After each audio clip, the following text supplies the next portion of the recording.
Start. Sir, the Honorable Minister has said that because this bill is of a complicated nature, he has come forward with this measure to extend the blanket cover that is to be given by another 1 year. Sir, in my opinion, the bill as such is not complicated, but the government have made it more complicated by getting into certain things which in my opinion are certainly extraneous for the purpose of this bill. Sir, in the course of 1 year, this bill has come up before this house 3 times. This is the 3rd time that this bill is coming up before the house. The parent bill was introduced in December 1983, and in less than 1 year, 2 amending bills were being moved before us. Even at the time when the parent bill was moved, it was suggested by several members both on this side as well as on the other side of the house that it is safe to enumerate in the bill itself by attaching a schedule to it to specify clearly provisions as to what would amount to an office of profit and what would not amount to an office of profit. It was then stated by the then honorable mover of the bill that it was not necessary to attach any schedule to the bill and that the bill by itself as moved was comprehensive enough. Then, sir, certain difficulties were felt and various members of this house as well as of the other house had addressed the Honorable Law Minister, then asking him whether their remaining in a particular committee would amount to an office of profit or not. Probably looking at the numerous letters that had been addressed to the Honorable Law Minister, he was in a dilemma as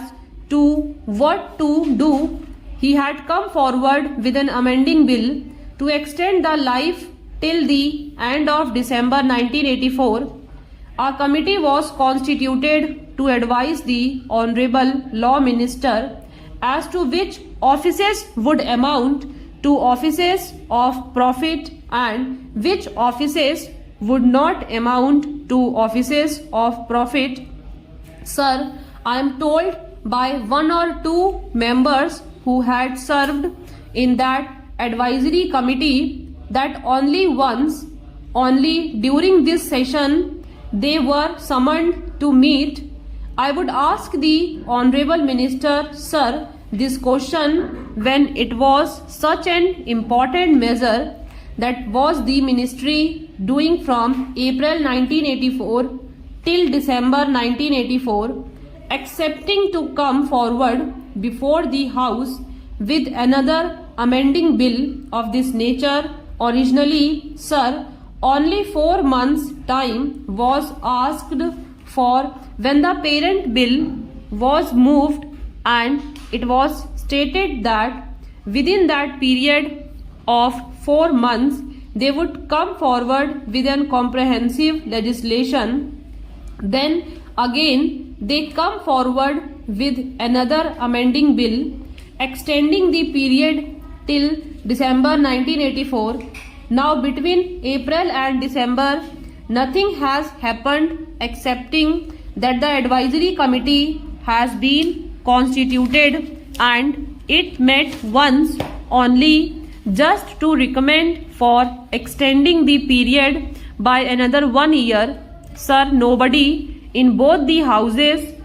would oppose this measure, but they can only criticize the way in which the government is dealing with this measure, the way in which the government is sleeping over the matter, a matter which affects the very life of a member of parliament, not only a member of parliament,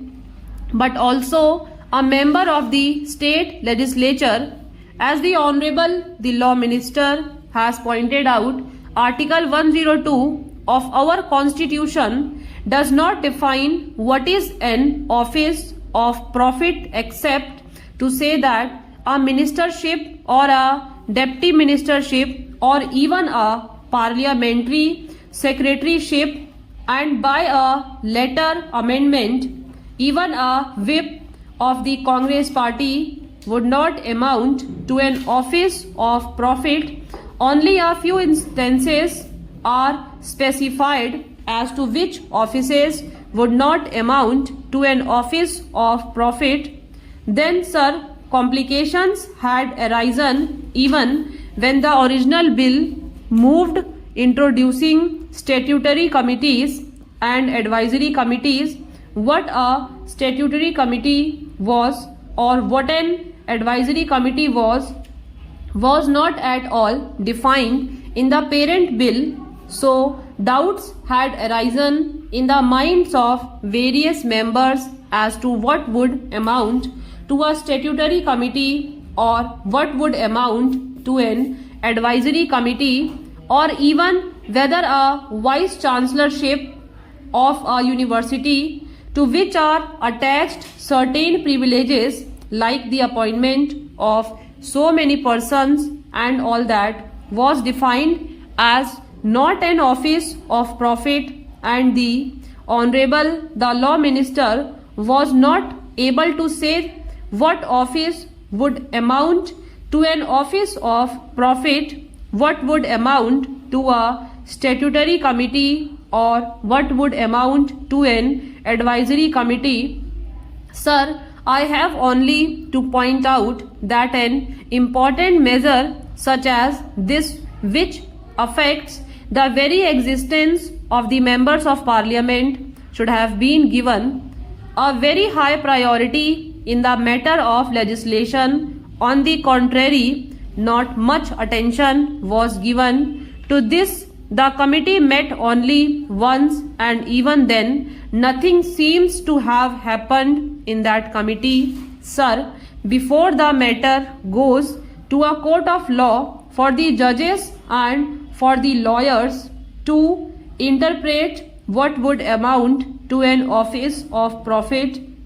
it is better that the Honorable the Law Minister brings forward in the coming budget session a comprehensive bill which will specify in its schedules what are offices of profit. The schedules may be of a positive character or of a negative character.